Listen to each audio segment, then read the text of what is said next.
महिला को नागा साधु बनाते वक्त उसके शरीर के एक ऐसे हिस्से को निष्क्रिय कर दिया जाता है जो शरीर में वासना जगाता है। पर यह प्रक्रिया सुनकर आपके रोंगटे खड़े हो जाएंगे। आखिर एक आम महिला को महिला नागा साधु कैसे बनाया जाता है? क्या कभी सोचा है ये अघोरी मुर्दों का कच्चा मांस क्यों खाते हैं? आखिर उन्हें शवों के साथ रहना और शारीरिक संबंध बनाना क्यों जरूरी लगता है? शमशान की राख से ढका शरीर, हाथों में मानव खोपड़ी और रहस्यमय मंत्रों का गूंजता संसार। ये साधु ऐसे स्थान पर साधना करते हैं जहां आम इंसान कदम रखने से भी कांप उठे। अब आपके मन में सवाल उठ रहे होंगे कि क्या महिला नागा साधु भी पुरुषों की तरह बिना कपड़ों के हर पल रहती है? और नागा साधु बनने के लिए महिलाओं को अपने जिस्म का कौन सा पार्ट त्यागना पड़ता है? आज हम इस वीडियो में आपको ऐसी ऐसी बातें बताने वाले हैं जिसे सुनकर आपके होश उड़ जाएंगे। तो चलिए आज हम आपको इस रहस्यमय संसार की सच्चाई दिखाते हैं। लेकिन वीडियो शुरू करने से पहले एक छोटा सा लाइक करके चैनल को सब्सक्राइब कर लीजिए, क्योंकि यह वीडियो हमने बड़ी मेहनत से बनाया है। चलिए शुरू करते हैं। महाकुंभ का मेला महिला नागा साधुओं के बिना अधूरा ही रहता है, क्योंकि महिला नागा साधु के पास ऐसे ऐसे चमत्कार होते हैं जिसे देख लोगों के होश उड़ जाते हैं। आपने पुरुष नागा के बारे में तो कई बातें सुनी होंगी, पर महिला नागा साधु की बात करने से भी लोग घबराते हैं, क्योंकि ये महिला नागा अपने चमत्कारों को गुप्त रखती हैं। महिला नागा साधुओं की सच्चाई जानने से पहले आपको यह जानना बहुत जरूरी है कि आखिर नागा साधु होते कौन हैं और नागा साधु और अघोरी साधु में क्या अंतर होता है। लेकिन क्या आपने कभी एक नागा साधु को देखा है? कमेंट में जरूर बताएं। दोस्तों, अघोरी साधुओं का जीवन पूरी तरह से रहस्यों से भरा हुआ है। शमशान की राख से लिपटा शरीर, गले में हड्डियों की माला और हाथ में मानव खोपड़ी लेकर ये साधु समाज की परंपराओं और धारणाओं से परे अपनी साधनाओं में लीन रहते हैं। जहां आम लोग शव और मृत्यु को डरावना मानते हैं, वहीं अघोरी इन्हें शिव और शक्ति की आराधना का प्रतीक मानते हैं। उनके लिए माता काली और भगवान शिव का भैरव रूप ही उनके गुरु होते हैं। वैसे आपको जानकर हैरानी होगी, अघोरी साधु अपने खान पान में भी समाज के नियमों को पूरी तरह से नकारते हैं। ये शवों का मांस खाते हैं और मानव खोपड़ी, जिसे कपाल कहा जाता है, उसी में भोजन करते हैं। उनका मानना है कि शिव का हर रूप, चाहे वो शव हो या मल, पवित्र होता है। वे अपने शरीर पर शमशान की राख लगाते हैं, जिसे अघोरी साधु भगवान शिव का प्रतीक मानते हैं।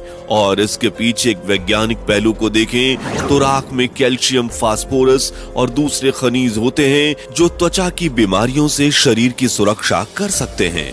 अघोरी साधुओं का यौन जीवन भी विवादों से घिरा रहता है। ये ब्रह्मचर्य का पालन नहीं करते और उनका मानना है कि जीवन के हर पहलू को स्वीकार करना शिव की साधना का हिस्सा है। मासिक धर्म के दौरान महिलाओं के साथ संबंध बनाने को वे शक्ति प्राप्त करने का साधन मानते हैं। उनका कहना है कि इस प्रक्रिया में अगर ध्यान पूरी तरह शिव में स्थिर रहता है तो यह साधना का सबसे ऊंचा स्तर होता है। शवों के साथ संबंध बनाना भी उनके लिए शिव और शक्ति के मिलन का प्रतीक है। अघोरी साधु उन सभी चीजों को स्वीकारते हैं जिन्हें समाज अपवित्र मानता है। उनका यह नजरिया जीवन और मृत्यु के बीच के गहरे रहस्य को समझने का एक तरीका है। नागा साधु की बात करें तो नागा शब्द की उत्पत्ति के संबंध में कुछ विद्वानों का मानना है कि यह संस्कृत के नागा से आया है। इसका अर्थ पहाड़ होता है। नागा साधुओं का मुख्य उद्देश्य धर्म की रक्षा करना और शास्त्रों के ज्ञान में निपुण होना है। वे अखाड़ों से जुड़े हुए होते हैं और समाज की सेवा करते हैं, साथ ही धर्म का प्रचार भी करते हैं। ये साधु अपनी कठोर तपस्या और शारीरिक शक्ति के लिए जाने जाते हैं। नागा साधु अपने शरीर पर हवन की भभूत लगाते हैं, नागा साधु धर्म और समाज के लिए काम करते हैं। नागा साधु बनने के लिए एक पूरी प्रोसेस होती है और इसमें कई लेवल पार करने के बाद ही कोई नागा साधु बन पाता है। इन लेवल्स को तहकीकात, महापुरुष, अवधूत, लिंगभंग या टांग तोड़ नाम दिए गए हैं। इसमें सबसे पहले तहकीकात की प्रक्रिया होती है, जिसे अखाड़े में एडमिशन की तरह माना जा सकता है। इसमें पहले नागा साधु बनने के इच्छुक इंसान की अखाड़े में एंट्री होती है और जांच पड़ताल की जाती है। इस दौरान अखाड़े के लोग यह तय करते हैं कि ये नागा साधु बन सकता है या नहीं। उसके बाद इन्हें अखाड़े में शामिल किया जाता है और कई सालों तक उन्हें साधुओं के साथ तपस्या करनी होती है। कई साल तक तपस्या करने के बाद जब वो नागा साधु बनने के लिए तैयार होते हैं तो उसके बाद उनकी कई स्तर पर परीक्षा होती है। इस दौरान उनके तप त्याग की जांच की जाती है। पहले की प्रक्रिया ब्रह्मचर्य होती है। इसके बाद उन्हें महापुरुष बनाया जाता है।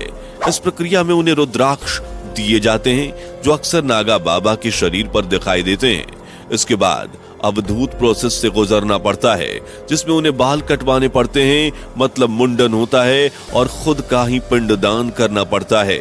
ऐसे में वह अपने परिवार और संसार के लिए मृत हो जाते हैं। इसके बाद वह साधना करते हैं और भगवान में ही लीन हो जाते हैं। इसके बाद एक प्रक्रिया होती है जो अखाड़े में लगे एक खंबे के नीचे होती है।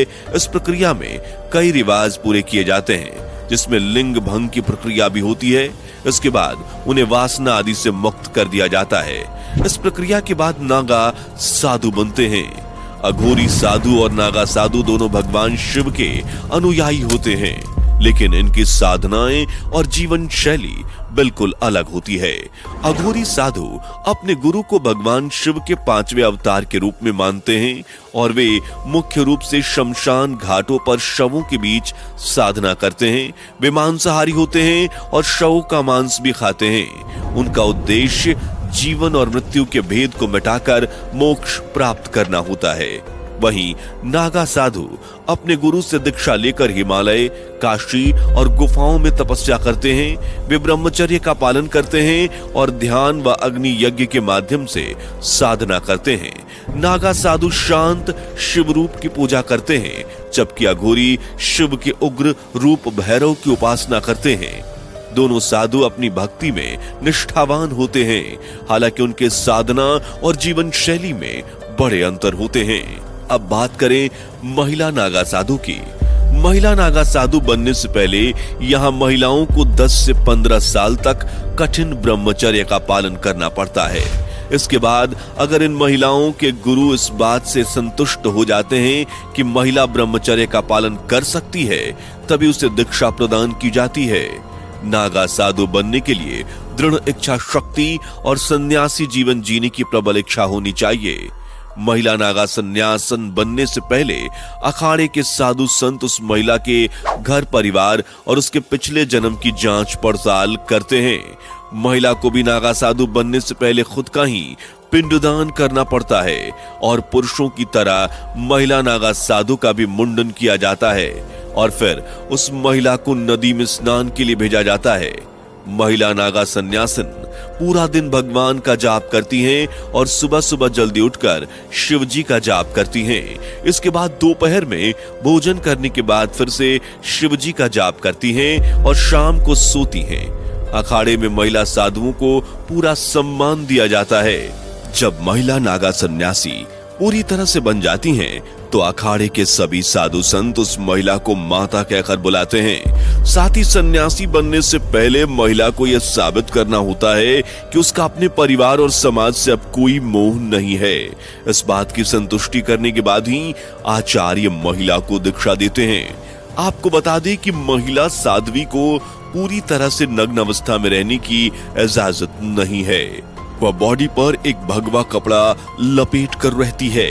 ठंड हो या फिर बरसात, हर मौसम में यही एकमात्र उनकी पोशाक है। तीर्थों में भी महिला साधुओं को नग्न स्नान करने की परमिशन नहीं है। आपको जानकर हैरानी होगी कि कई अखाड़ा में नागा साधु की दीक्षा लेने के लिए विदेशी महिलाओं की संख्या काफी ज्यादा होती है। भारत में जिस तरह नागा साधु इतने कठोर होते हैं और इतनी परेशानियों के बावजूद बिंदास जीते हैं, इसके पीछे क्या वजह है यह जानने के लिए बाहर के लोगों में काफी दिलचस्पी होती है।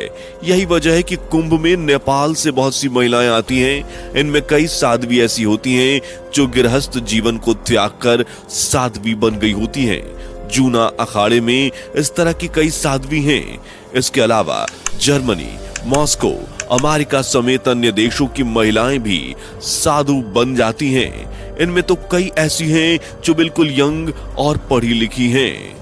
क्या कभी आपने सोचा है कि आखिर ये नागा या महिला नागा साधु सिर्फ कुंभ के मेले में दिखाई पड़ते हैं, लेकिन इसके अलावा इतने वर्षों वो कहां रहते हैं, कैसे रहते हैं? शायद ही आप में से किसी ने इस बात पर गौर किया होगा कि कुंभ मेले के दौरान नागा साधु अपने अखाड़ों का प्रतिनिधित्व करते हैं। कुंभ के बाद वह अपने अपने अखाड़ों में लौट जाते हैं। अखाड़े भारत के अलग अलग हिस्सों में स्थित हैं और ये साधु वहां ध्यान, साधना और धार्मिक शिक्षा देते हैं। नागा साधु अपनी तपस्वी जीवन शैली के लिए जाने जाते हैं। कुंभ के बाद कई नागा साधु ध्यान और तपस्या के लिए हिमालय, जंगलों और बाकी शांत और एकांत स्थानों पर चले जाते हैं। वे कठोर तपस्या और ध्यान में समय बिताते हैं, जो उनके आत्मा के विकास और आध्यात्मिक अभ्यास के लिए काफी अहम माना जाता है। वह सार्वजनिक तौर पर तभी सबके सामने आते हैं जब कुंभ मेला या अन्य धार्मिक आयोजन होते हैं। कुछ नागा साधु काशी, हरिद्वार, ऋषिकेश, उज्जैन या प्रयागराज जैसे प्रसिद्ध तीर्थ स्थलों पर रहते हैं। यह स्थान उनके लिए धार्मिक और सामाजिक गतिविधियों का केंद्र है। नागा साधु बनने या नए नागा साधुओं को दीक्षा देने का काम प्रयाग, नासिक, हरिद्वार और उज्जैन के कुंभ में ही होता है, लेकिन इन्हें अलग अलग नागा कहा जाता है। जैसे प्रयाग में दीक्षा लेने वाले नागा साधु को राजराजेश्वर कहा जाता है। उज्जैन में दीक्षा लेने वाले को खूनी नागा साधु कहा जाता है और हरिद्वार में दीक्षा लेने वाले को बर्फानी नागा साधु कहा जाता है। इसके साथ ही नासिक में दीक्षा लेने वाले को बर्फानी और खिचड़िया नागा साधु कहा जाता है। नागा साधु पूरे भारत में धार्मिक यात्राएं भी करते हैं। वह अलग अलग मंदिरों, धार्मिक स्थलों पर जाकर और धार्मिक आयोजनों में भाग लेकर अपनी उपस्थिति दर्ज कराते हैं। कई नागा साधु गुप्त रहते हैं और आम समाज से दूर जिंदगी बिताते हैं। उनकी साधना और जीवन शैली उन्हें समाज से अलग और आजाद बनाती है। कैसे बनती है भभूत? नागा साधु जिस भभूत को शरीर पर लगाते हैं वो लंबी प्रक्रिया के बाद तैयार होती है। हवन कुंड में पीपल, पाखड़, रसाला, बेलपत्र, केला व गऊ के गोबर को भस्म करते हैं। उसके बाद जाकर वो भभूत तैयार होती है। क्या आपने कभी किसी अघोरी या नागा साधु को देखा है? कमेंट में बताइए। अगर वीडियो पसंद आए तो इसे लाइक और शेयर करें, साथ ही चैनल को सब्सक्राइब करना ना भूलें।